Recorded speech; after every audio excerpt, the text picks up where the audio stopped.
All right, let's talk about the controller first of all. This is a Type C controller.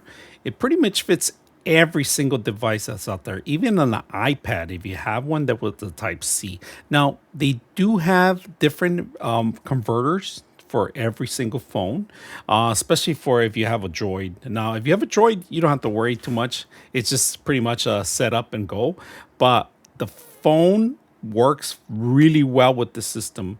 Not only does it work well with the system, but also the controllers can be programmed. Now, there is an app that you do need to download if you want to enjoy some their actual games that are compatible with this. So you have to go through that system itself if you want to make sure. But pretty much every game that's just out there is compatible with the system. I was playing Call of Duty, I was playing Minecraft, I was playing all sorts of games on this, and even Fortnite that they brought it back, you can still play with it also. Now, you can make modifications to the controller. You could change certain things, certain degrees.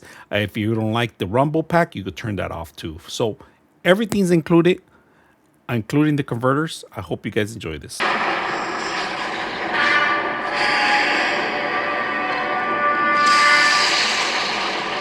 Look at this outstanding audio, lighting up the sticks when you're playing the game. This thing is phenomenal. It feels like an Xbox controller, but it's a lot better. It has rumble. It has buttons on the side, so I really enjoy it. Look at this. Look around. Game's fantastic too.